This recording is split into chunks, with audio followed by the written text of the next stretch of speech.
तो आज का जो क्लास है वो क्लास है हमारा डिजाइन ऑफ एस्पर गियर, है ना, जिसमें हम लोग एस्पर गियर के बारे में उसका डिफिनीशन, उसकी फोर्स एनालिसिस, है ना, ये सब हम लोग पढ़ चुके हैं। तो अब है कि इस एस्पर गियर का हम लोग अब डिजाइन कैसे करेंगे। डिजाइन करने का मतलब हो गया कि हमारा जो एस्पर गियर है वो एक सर्टेन लोड को कैरी करने के लिए वो एप्लीकेबल हो, है ना, कि वो फेल ना करे। वो जितना हम उसकी स्ट्रेंथ कितनी हो कि वो कहाँ तक हमारा किस तक हद तक लोड को वो कैरी कर सकता है। तो इसी का वैल्यू हम लोग जो है आज कैलकुलेट करेंगे। तो उसमें है कि गियर टूथ का फेल्योर, क्योंकि एस्पर गियर के बारे में हम लोग पढ़ रहे हैं, तो एस्पर गियर में जो गियर टूथ का फेल्योर है, तो गियर टूथ का जो फेल्योर है ये बेसिकली हमारा दो मोड में क्या करता है, फेल करता है। गियर टूथ जो है एस्पर गियर का, हम लोग का बेसिक टॉपिक है design of Esper gear. Esper gear का हम लोग डिजाइन कर रहे हैं, ठीक है। पहले तो कोई भी कंपोनेंट का या कोई भी मैकेनिकल एलिमेंट का जो हम डिजाइन करते हैं तो सबसे पहले हम ढूंढते हैं उसका फेल्योर मोड, कि कोई भी एलिमेंट जो है किस किस तरह से वो फेल कर सकता है। फेल करने का मतलब ये हो गया कि वो हमारा अब यूजलेस हो गया, है ना। जिस पर्पस के लिए हम उसको यूज कर रहे हैं वो अब उस वर्क को वो सेटिस्फाई नहीं कर रहा है, तो वो फेल्योर माना जाता है। तो हम इसका मोड्स ऑफ फेल्योर देखते हैं एस्पर गियर का। तो इसमें दो मोड होता है, बेसिक दो मोड ऑफ फेल्योर होता है। पहला जो मोड है वो है कि ब्रेकेज ऑफ द टूथ, मतलब हो गया कि हम गियर टूथ के ऊपर इतना ना लोड लगा दें कि वो पूरा ब्रेक ही कर जाए, ठीक है।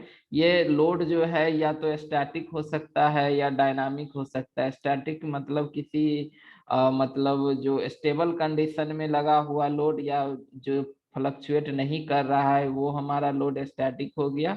और डायनामिक हो गया कि एक तरह का फ्लक्चुएटिंग लोड, है ना।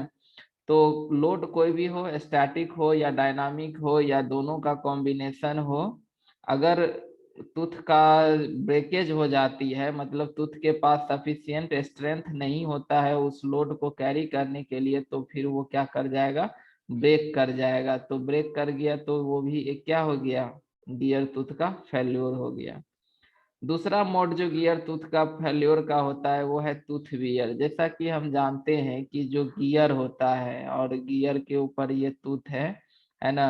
और टूथ जो है ये एक दूसरे के ऊपर जो है यहाँ पर रबिंग करता है ना। यहाँ पर ये क्या करता है, रबिंग। ये जो दोनों के कॉन्टेक्ट सरफेस है दोनों ही मैटिंग टूथ का, है ना, वो जब एक दूसरे के ऊपर से ये पास करता है, कांटेक्ट करता है, तो ये एक दूसरे के सरफेस के ऊपर यहाँ पर रबिंग करते हुए पास करता है। तो रबिंग करते हुए पास करता है तो यहाँ पर सफिशियंट इसके पास क्या होना चाहिए, वियर स्ट्रेंथ होना चाहिए। वियर स्ट्रेंथ मतलब ये हो गया कि उसके पास जो है हार्डनेस होना चाहिए, है ना, कि वो टूथ के कांटेक्ट से एब्रेजन ना हो, है ना, वियरिंग ना हो, ठीक है। टूथ वियर भी अगर हो जाता है, टूथ घिस जाती है, तो भी वो फेल्योर माना जाएगा। तो इस प्रकार हम देखते हैं कि गियर का जो टूथ है, चाहे एस्पर गियर हो या कोई भी टाइप का गियर हो, हेरिंग बोन या हेलिकल कोई भी गियर हो, यहाँ हम एस्पर गियर की डिजाइन पढ़ रहे हैं। तो एस्पर गियर का जो टूथ है उसकी फेल्योर दो तरीका से होता है। एक, या तो वो टूथ ब्रेक ही कर गया, मतलब इतना ना हम उसके ऊपर लोड एक्ट कर दिए यहाँ पर कि ये ब्रेक ही कर गया। और दूसरा चीज ये हो गया कि टूथ का वियर, मतलब हो गया कि ये टूथ एक दूसरे के ऊपर लगातार रबिंग कंडीशन में होता है। जब भी ये कांटेक्ट करता है तो ग्रेजुअली मेश, पहले वो मेश करेगा और फिर वो ग्रेजुअली जो है दोनों लीव करेगा। तो इसी ड्यूरेशन में वो एक दूसरे के ऊपर रबिंग करते हुए पास होता है। तो वहां पर उसके पास सफिशियंट वियर स्ट्रेंथ होना चाहिए। तो टूथ वियर भी क्या है, एक गियर का फेल्योर मोड है। तो उसमें से हम लोग फर्स्ट टाइप जो फेल्योर है इसको हम लोग डिजाइन करके इसको सेव करते हैं। तो हमारा अब टॉपिक है कि beam strength of gear tooth का जो बीम इसको हम लोग मतलब टूथ को जो है यहाँ पर जैसे कि ये हमारा एक गियर टूथ है ना, ये एक क्या है, गियर टूथ है। तो गियर टूथ को हम लोग क्या मान रहे हैं, एक बीम मान रहे हैं, है ना। तो इसके पास क्या होना चाहिए, सफिशियंट स्ट्रेंथ होना चाहिए। ये हमारा क्या है, गियर टूथ है ना। तो ये इसका क्या हो गया, बेस कहलाता है, ये गियर का क्या है, बेस है ना। और ये उसका टूथ का पार्ट है। तो इसको हम क्या मानते हैं कि ये टूथ का एज एक लाइक की एक बीम की तरह है। तो beam strength of gear tooth, जिसको हम लिविस इक्वेशन, क्योंकि ये जो पूरा एनालिसिस है गियर टूथ के ऊपर, जो on the basis of beam strength जो उसकी डिजाइन है, वो पूरा का पूरा जो एनालिसिस है वो लिविस के द्वारा किया गया। इसीलिए इसका जो डिजाइनेशन होता है, जो भी फॉर्मूला आएगा, वो लुइस इक्वेशन के नाम से जाना जाता है। तो जब लुइस इसको एनालिसिस किया तो गियर टूथ को क्या माना, गियर टूथ को एक ट्रीट किया क्या, किसके सिमिलरिटी, यानी कि कैंटिलीवर बीम। ठीक है, ये याद रखेंगे कि लुइस इक्वेशन में, यानी लुइस के एनालिसिस में जो ये गियर का टूथ है, ये इसको इन्होंने क्या माना, एक कैंटिलीवर बीम माना। ठीक है, क्योंकि देखिए ऐसे भी हमारा क्या है कि ये एक गियर का क्या है, यहाँ पर एक टूथ है, ये क्या है, एक टूथ है ये। और इसके ऊपर एक दूसरा गियर जो यहाँ पर मेस करता है ना, ये यहाँ पर एक दूसरा गियर जो मेस करता है, वो इसके ऊपर यहाँ पर क्या करता है कि लोड एक्ट करता है। जैसे एक ड्राइवर है और एक ड्रीवन है, या फिर एक गियर है एक पिनियन है। तो ये गियर जो है इसके ऊपर क्या करता है, टेंजेंशियल लोड और रेडियल लोड। जैसे फोर्स एनालिसिस में हम लोग देख चुके हैं टेंजेंशियल और रेडियल। तो अगर एज ए टेंजेंशियल लोड जो होता है, यही पीटी, यही रिस्पॉन्सिबल होता है पावर ट्रांसमिशन के लिए। तो ये एक तरह से ऐसे लग रहा है, और गियर का जो ज्वाइंट है व्हील, गियर व्हील के साथ, वो यहाँ पर है ना। तो इसके बेस पर ये ज्वाइंट है, बाकी ये टूथ जो है ये फ्री इंड तक है। यहाँ से ये क्या है, एक इंड गियर टूथ का एक इंड ज्वाइंट है और दूसरा इंड क्या है, फ्री है। ये इंड क्या है, फ्री है। तो जिसका एक इंड ज्वाइंट होता है और दूसरा इंड फ्री होता है, वैसे बीम को ही हम लोग कैंटिलीवर बीम कहते हैं। तो यहाँ पर गियर का जो टूथ है, ये इसको भी लुइस जो है क्या माना, इसको कैंटिलीवर बीम माना। ठीक है, और इसके ऊपर जो ये लगने वाला टेंजेंशियल लोड है पीटी, जो टेंजेंट मतलब कि जो बेस सर्कल है उसके पैरेलली ये, यानी कि पिच सर्कल के पे टेंजेंट होता है कौन सा, पीटी जो है ये पिच सर्कल पर टेंजेंट होती है। तो ये टेंजेंशियल कंपोनेंट जो पीटी है, इसी के कारण जो है इस बीम में क्या आ रहा है कि बेंडिंग मोमेंट। क्योंकि देखिए यहाँ ज्वाइंट हमारा यहाँ पर है, और लोड जो है ये ज्वाइंट से एक सर्टेन डिस्टेंस पर लग रहा है। तो यहाँ पर क्या हो रहा है कि एक तरह का ये एक बेंडिंग मोमेंट यहाँ पर क्या डेवलप हो रहा है, एक बेंडिंग मोमेंट डेवलप हो रहा है। तो इसका मतलब इसीलिए टेंजेंशियल कंपोनेंट जो पीटी है, वो यहाँ पर गियर टिथ के ऊपर क्या एग्जर्ट कर रहा है, एक बेंडिंग मोमेंट एग्जर्ट कर रहा है। किसके अबाउट, तो बेस ऑफ द टूथ के बेस के अबाउट। यहाँ पर ये टूथ का बेस है और लोड सर्टेन डिस्टेंस पे लग रहा है, तो यहाँ पर एक बेंडिंग मोमेंट डेवलप हो रहा है। तो ये टेंजेंशियल लोड गियर टूथ के ऊपर एक बेंडिंग मोमेंट अप्लाई कर रहा है अबाउट द बेस, है ना। तो लुइस जो है इसको मान लिया कैंटिलीवर बीम। तो देखा कि कैंटिलीवर बीम यानी गियर टूथ के ऊपर एक बेंडिंग मोमेंट लगता है, तो स्वाभाविक है कि अगर बेंडिंग मोमेंट टूथ पे लगेगा तो उसका फेल्योर, यानी उसमें जो स्ट्रेस डेवलप करेगा, वो किस टाइप का स्ट्रेस डेवलप करेगा, तो वो बेंडिंग स्ट्रेस डेवलप करेगा। ठीक है, तो बिफोर एनालिसिस इसने कुछ एजम्पशंस माना, क्योंकि ये इक्वेशन तभी वैलिड होगा जब ये एजम्पशंस कुछ माना जाएगा तभी। तो इन्होंने कुछ एजम्पशंस को फॉलो किया, जिसमें पहला एजम्पशंस ये है कि जैसे जब हम फोर्स एनालिसिस किए थे, यही हमारा गियर टूथ का फिगर है। जिसके ऊपर एक हमारा यहाँ पर एक नॉर्मल फोर्स जो बेस सर्किल के टेंजेंशियली या फिर ये लाइन ऑफ एक्शन हो गया पीएन, जिसको हम दो कंपोनेंट में ब्रेक किए। अगर यहाँ पर प्रेशर एंगल अल्फा है तो ये पीटी इसका एक हॉरिजॉन्टल कंपोनेंट है और पीआर एक क्या है, वर्टिकल कंपोनेंट है। पीटी यानी टेंजेंशियल कंपोनेंट ये रिस्पॉन्सिबल होता है पावर ट्रांसमिशन के लिए, ये फोर्स जो है रिस्पॉन्सिबल होता है पावर ट्रांसमिशन के लिए, जबकि पीआर रेडियल कंपोनेंट है, ये हमारा थ्रस्ट जो है ये जनरेट करता है ऑन बियरिंग के ऊपर। ठीक है, तो पीआर जो है ये अनडिजायरेबल है, इसकी वैल्यू जितनी कम रहे वो हमारे लिए ज्यादा अच्छा है, क्योंकि ये बियरिंग पे डायरेक्ट चोट करता है।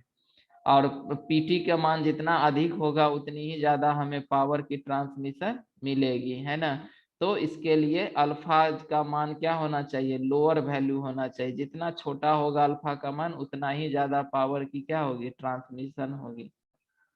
तो इनके पहले एजम्पशंस के अनुसार जो ये पी आर का मान है ना, लुइस के एजम्पशंस के अनुसार पी आर क्या कर रहा है, एक तरह का टूथ के ऊपर एक कॉम्प्रेसिव, ये क्या लगा रहा है, एक तरह का कॉम्प्रेसिव टाइप का ये लोड लगा रहा है।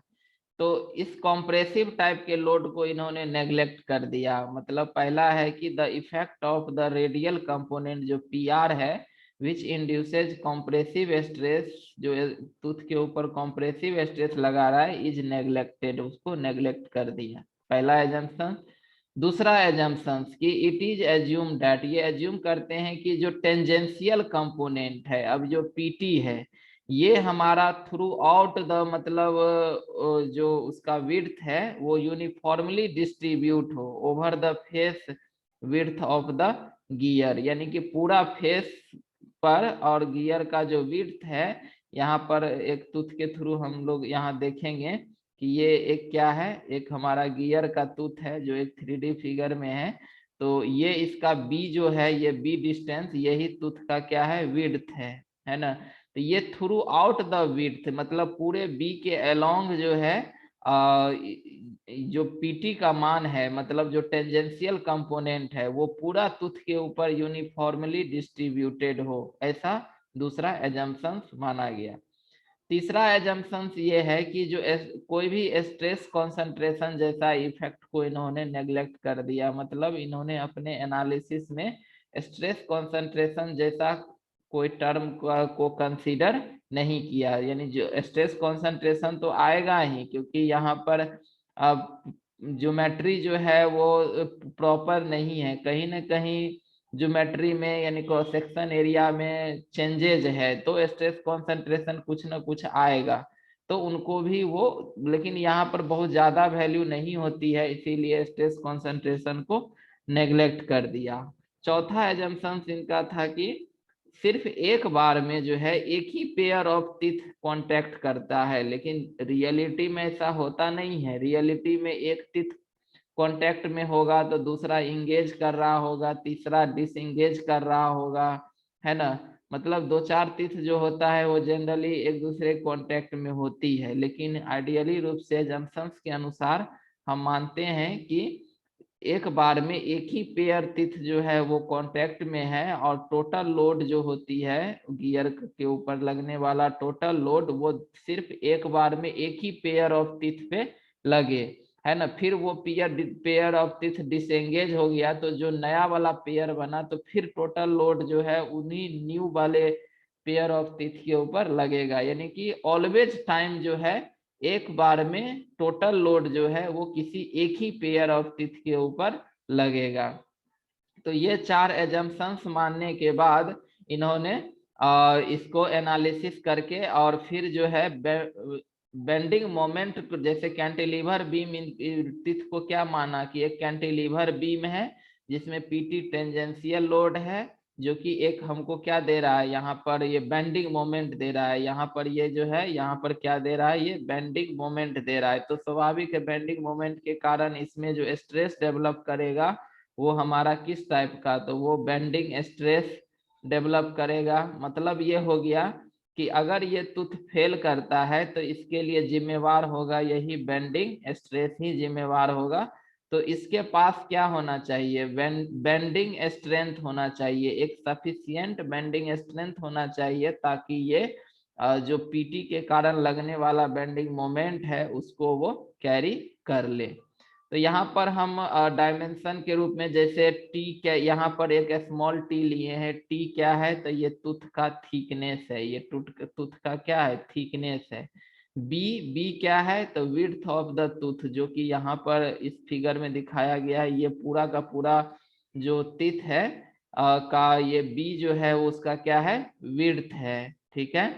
एच, एच क्या है, लेंथ ऑफ द टूथ, मतलब हो गया कि ये एच जो है डिस्टेंस हो गया कि जो टूथ का बेस है, बेस से लेकर के और जहां पर उसका फ्री एंड है, मतलब जहां पर एज ए टेंजेंशियल लोड लग रहा है, और यहाँ एज्यूम करते हैं टेंजेंशियल लोड जो है वो ऑलमोस्ट जो है फ्री एंड पे है, तो टेंजेंशियल लोड का जो एक्टिंग पॉइंट है और जो बेस का पॉइंट है, इन दोनों के बीच का डिस्टेंस है एच, ठीक है।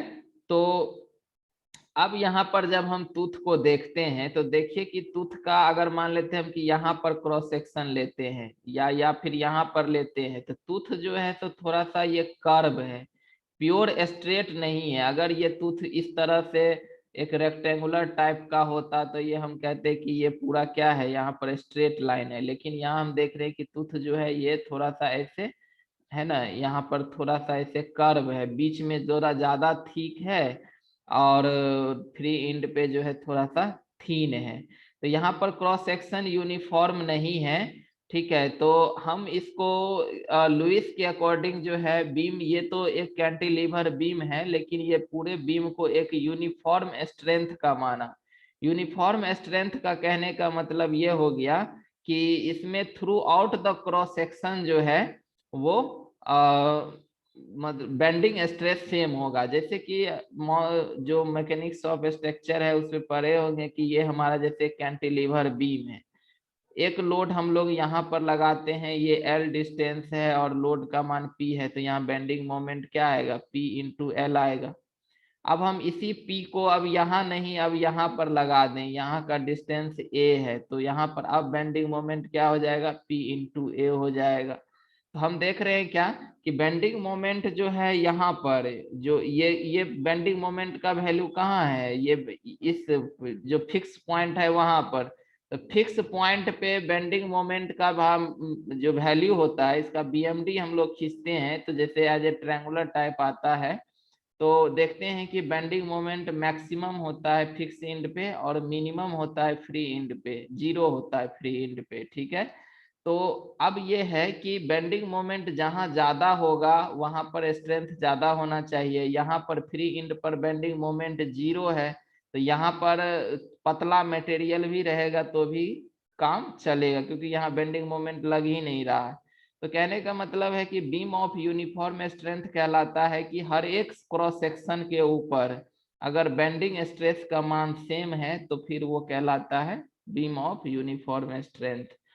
तो इसी को बीम को यूनिफॉर्म स्ट्रेंथ के लिए यहाँ पर एक पाराबोलिक कर्व खींच देते हैं। ये पाराबोलिक कर्व जो है सिर्फ एनालिसिस के लिए है, ये एक्चुअल में होता नहीं है। एनालिसिस के लिए हम एक पाराबोलिक कर्व डालते हैं, ये पाराबोलिक कर्व जो है वो ये बताता है कि ये it is a beam of uniform strength, मतलब ये जो गियर का टूथ है उसको उसको हम बीम के रूप में एज्यूम किए हैं, तो वो कैसा है, एक यूनिफॉर्म स्ट्रेंथ का है, ठीक है।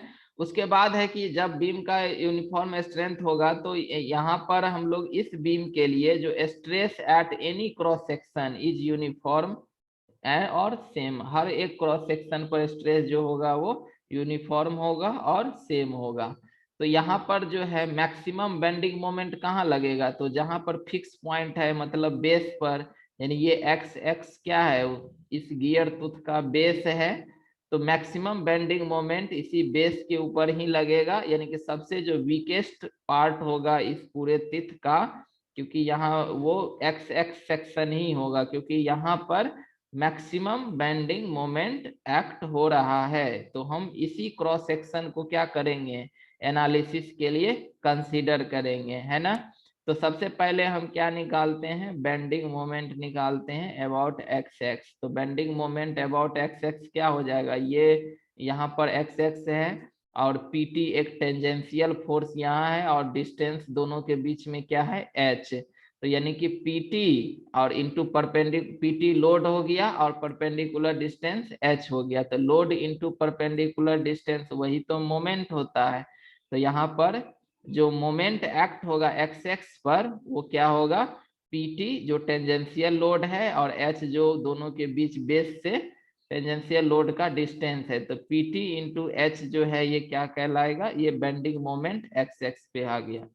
अब यहाँ पर देखिए कि यहाँ पर एक्स एक्स क्रॉस सेक्शन मतलब हो गया कि जैसे साइड से देख रहे हैं तो एक्स एक्स हमको यहाँ दिख रहा है और इसको हम लोग ऐसे फ्रंट से देखेंगे तो ये एक्स एक्स जो है वो ऐसे चला जाएगा पूरे through out the cross section. यहीं पर यहाँ पर ये भी लाइन ड्रॉ करेंगे तो ये यहाँ चला जाएगा, ठीक है। तो इस तरह का ये क्रॉस सेक्शन हो गया। तो अब इसी इसी पार्ट को अगर अब इस क्रॉस सेक्शन को अगर हम लोग बाहर निकाल लें तो ये एक क्या बन जाएगा, एक तरह से हमको यहाँ पर रेक्टेंगल की तरह दिखाई देगा, है ना। और रेक्टेंगल के लिए ये इसका क्या हो गया, थिकनेस है ना, टी, ये डायमेंशन टी है और ये डायमेंशन क्या है इसका, बी है, ठीक है। तो यहाँ पर जो सेंट्रल एक्सिस है यानी कि न्यूट्रल एक्सिस उसका कहाँ से पास करेगा, यहाँ से पास करेगा, यही हमारा क्या है, न्यूट्रल एक्सिस। न्यूट्रल एक्सिस कहते हैं कि जहाँ पर मतलब स्ट्रेस की वैल्यू 0 होती है या फिर वहां पर या ऐसा लेयर जहां पर ना तो कॉम्प्रेसिव फोर्स लगता है और ना ही टेंसाइल लगता है ना, फ्री ऑफ स्ट्रेस होता है। तो न्यूट्रल एक्सिस हो गया। तो ये न्यूट्रल एक्सिस कहाँ से पास करेगा, ये क्रॉस सेक्शन में ये दोनों ही टी वाला डायमेंशन को क्रॉस करते हुए जाएगा, है ना। तो यहाँ पर जो हम लोग न्यूट्रल एक्सिस से टॉप फाइबर की दूरी मतलब यही दूरी जो है तो न्यूट्रल एक्सिस से क्या है, ये टॉप फाइबर हुआ और ये न्यूट्रल एक्सिस हो गया। ये दोनों के बीच का दूरी जो है क्या होगा, ये पूरा है टी। तो ये यहाँ से यहाँ तक का डिस्टेंस हो जाएगा टी बाय 2। तो यहाँ पर हम न्यूट्रल एक्सिस से जो टॉप फाइबर का दूरी है y, इसको हम लोग y बराबर क्या हो जाएगा, t बाय 2। जबकि मोमेंट ऑफ इनर्शिया जो है सेंट्रल लाइन के अबाउट, यहाँ पर एक रेक्टेंगुलर क्रॉस सेक्शन है और ये टी को ये क्रॉस कर रहा है। तो इस एक्सिस के अलोंग, ये न्यूट्रल एक्सिस के अलोंग जो मोमेंट ऑफ इनर्शिया होगा वो क्या होगा, तो जिसको कट करता है उसका क्यू होता है यानी B T Q by 12। Rectangular cross section का जो मोमेंट ऑफ इनर्शिया होता है वो जिस मतलब डायमेंशन को ये एक्सिस कट करेगा उसका क्यू कर देंगे, है ना, और बाकी जो एक डायमेंशन है वो ले लेंगे। तो बी टी क्यू बाय 12 इसका क्या आ जाएगा, मोमेंट ऑफ इनर्शिया आ जाएगा। तो यहाँ पर मोमेंट ऑफ इनर्शिया जो है अबाउट सेंट्रल लाइन, यहाँ पर इस केस में सेंट्रल लाइन जो है वो हमारा न्यूट्रल एक्सिस ही सेंट्रल लाइन है। तो मोमेंट ऑफ इनर्शिया क्या हो जाएगा, बी टी क्यू बाय 12। तो इसमें बेंडिंग स्ट्रेस जो डेवलप करेगा गियर टूथ में, तो बेंडिंग स्ट्रेस का फॉर्मूला होता है एम वाई बाय आई, है ना। बेंडिंग इक्वेशन हम लोग पढ़ते हैं एम बाय आई बराबर सिग्मा बी बाय वाई, यही हमारा बेंडिंग इक्वेशन है। तो सिग्मा बी जो है बेंडिंग स्ट्रेस है तो बराबर हो जाएगा एम वाई बाय आई। एम का मान हम लोग यहाँ निकाले हैं पी टी इंटू एच, तो पी टी इंटू एच यहाँ पुट करेंगे, y का मान t बाई 2, तो y का मान यहाँ पर t बाई 2 और i का मान जो है यहाँ पर बी टी क्यू बाय 12, तो बी टी क्यू बाय 12। तो यहाँ पर बेंडिंग स्ट्रेस का जो मान आ जाएगा वो हो जाएगा 6, ये 6 है P T H by B T square, ये आ गया बेंडिंग स्ट्रेस का मान। यहाँ से पी टी का मान मतलब टेंजेंशियल लोड का मान निकालेंगे तो sigma B into B into T square by 6h, ये हमारा फाइनली जो है ये वैल्यू और टेंजेंशियल लोड बराबर आ गया, है ना। तो यहाँ पर हम देख रहे हैं कि टी और एच यहाँ पर क्या है, देखिए बी जो डायमेंशन है ये तो विड्थ है, ये क्या है, विड्थ है टूथ का, है ना। और ये टी और एच ये टूथ थिकनेस है, एच जो है वो हाइट है, ये दोनों ही एक्सप्रेशन में ये दोनों क्या है, वेरिएबल है ना। तो वेरिएबल है तो इसको मतलब टूथ का थिकनेस जो होता है, जैसे एक टर्म होता है सर्कुलर पिच, ठीक है। सर्कुलर पिच किसको कहते हैं? तो सर्कुलर पिच कहते हैं कि पिच सर्कल के अलोंग दो कॉन्सिक्यूटिव पॉइंट के बीच का डिस्टेंस, मतलब एक टूथ का एक पॉइंट दूसरे टूथ का सेम पॉइंट के बीच का जो पिच सर्कल के अलोंग जो डिस्टेंस होगा उसी को हम कहते हैं सर्कुलर पिच, है ना। इसको हम लोग पीसी से डिनोट करते हैं, तो सर्कुलर पिच हो गया। तो यहाँ पर टी और एच ये दोनों ही क्या है? वेरिएबल्स है, ठीक है। ये सर्कुलर पिच अगर बढ़ेगा घटेगा तो टी एच भी बढ़ेगा घटेगा। तो यहाँ पर ये दोनों ही डिपेंड कर रहा है size of the tooth, tooth का साइज बढ़ने घटने से टी और एच दोनों ही क्या होगा? बढ़ेगा घटेगा। तो इसको हम मान लेते हैं कि जैसे टूथ थिकनेस जो है वो एक्स टाइम्स जो है सर्कुलर पिच का है। सर्कुलर पिच का जो फॉर्मूला होता है ये होता है पाई इंटू एम, यानी पाई इंटू मॉड्यूल, यानी बराबर होता है पाई इंटू मॉड्यूल बराबर होता है डी बाई टी। तो ये डायमीटर हो गया। तो अगर डायमीटर चेंज करता है तो यहाँ सर्कुलर पिच भी चेंज करेगा। टी जो है तो नंबर ऑफ टीथ होता है ना।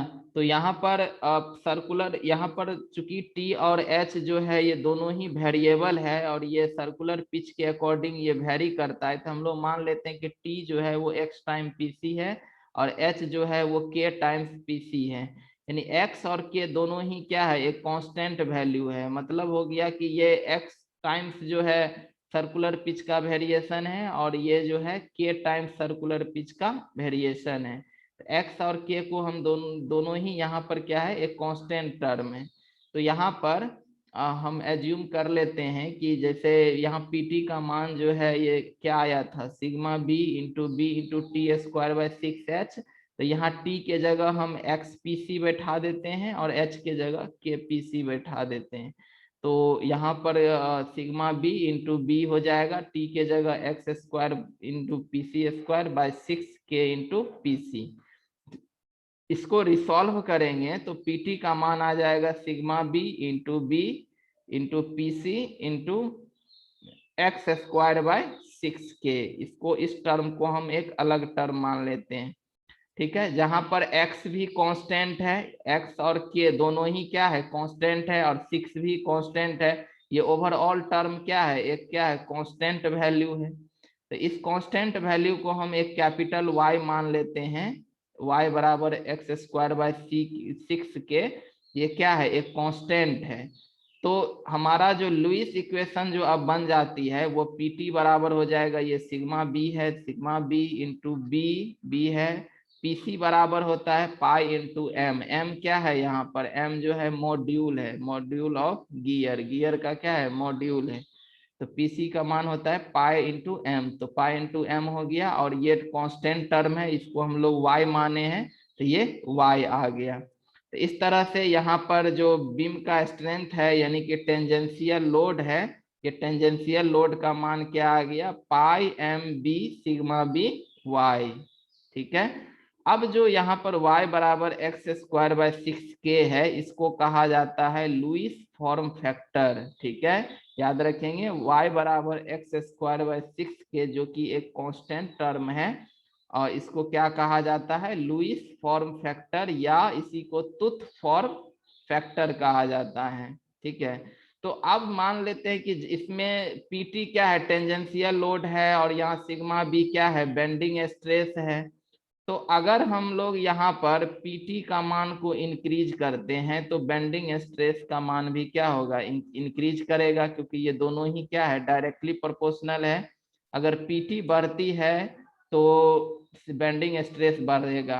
अगर ये बेंडिंग स्ट्रेस बढ़ते बढ़ते जो है तो ये परमिसिबल वैल्यू तक पहुंच जाए, यानी कि परमिसिबल वैल्यू एक गियर का डिजाइन के लिए हम यूज करते हैं, तो ये बेंडिंग स्ट्रेस का मान जब एक परमिसिबल मैग्नीट्यूड तक पहुंच जाए तो उस समय जो ये पीटी जो को हम कहेंगे कि बीम स्ट्रेंथ है ना, उस समय पीटी को क्या कहा जाता है? Beam strength.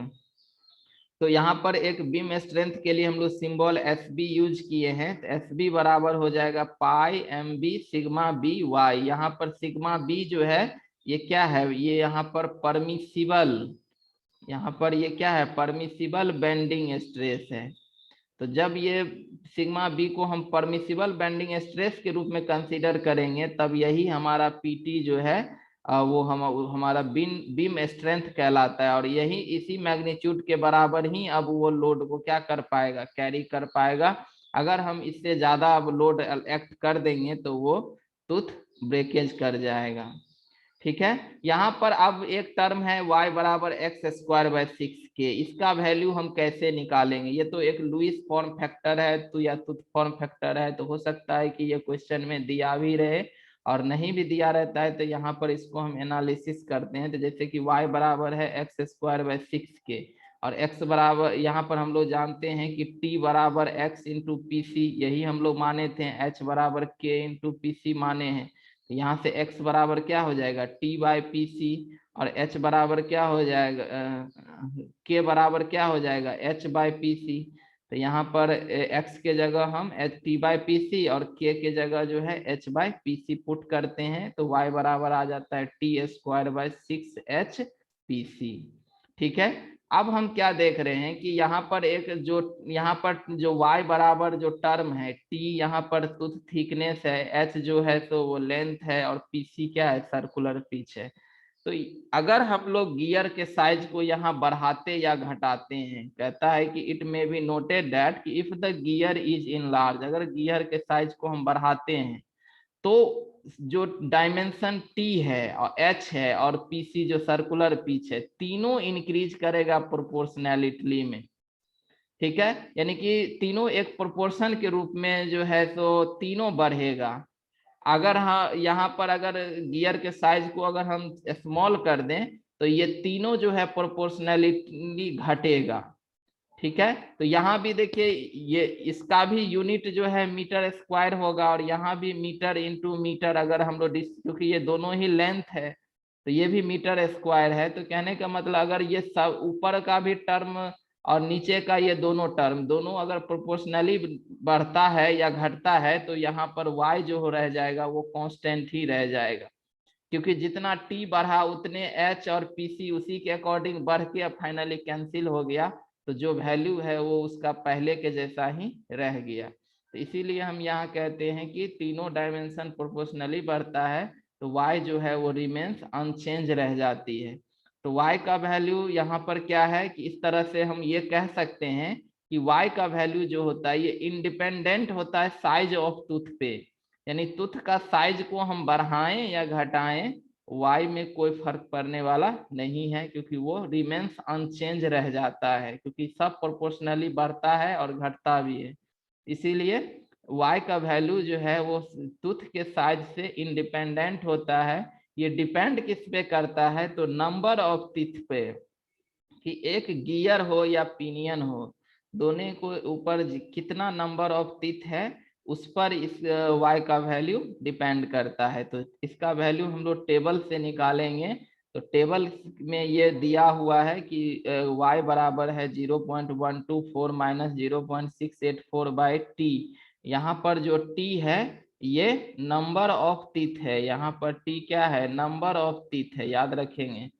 तो ये किसके लिए ये इक्वेशन यूज करेंगे, तो ये है कि जिसका प्रेशर एंगल 14.5 डिग्री हो और फुल डेप्थ इनवॉल्यूट सिस्टम हो, है ना। जनरली गियर जो होता है वो दो प्रेशर एंगल में ज्यादा पॉपुलर है, एक 14.5 डिग्री का, एक 20 डिग्री का। तो ये ज्यादा हायर प्रेशर एंगल है, यानी कि इसमें इंटरफेरेंस अंडर कटिंग का चांस जो है वो लोअर होता है, हायर प्रेशर एंगल पर जो इंटरफेरेंस का चांस लोअर होता है। तो ये फुल 20 डिग्री अगर प्रेशर एंगल और फुल डेप्थ इनवॉल्यूट सिस्टम है, तो उसके लिए y जो हो जाएगा वो 0.154 माइनस 0.912/t हो जाएगा। Similarly for 20 degree stub system के लिए y बराबर 0.175 माइनस 0.841/t। ये सब में जो है t जो है ये नंबर ऑफ टीथ है। तो इस तरह से हम लोग डिजाइन ऑफ गियर के लिए जो मतलब हम लोग जो हमारा बेंडिंग स्ट्रेंथ है उसके लिए हम लोग यहाँ पर ये फॉर्मूला जो है एस बी बराबर जो हम लोग यहाँ पे निकाले हैं कि ये pi M B sigma B Y, ये बेंडिंग स्ट्रेंथ हो गया। इसके आधार पर हम लोग डिजाइन करेंगे। लेकिन जब डिजाइन करने जाते हैं तो पहले यहाँ पर चूंकि गियर में दो दो मेसिंग होता है, एक गियर है एक छोटा सा पिनियन है। तो अब ये गियर मजबूत है या पिनियन मजबूत है, क्योंकि जो दोनों में से वीकर होगा वही टूटेगा। अब ये दोनों में से एक भी अगर टूट गया तो ये पूरा असेंबली फेल कर जाएगा।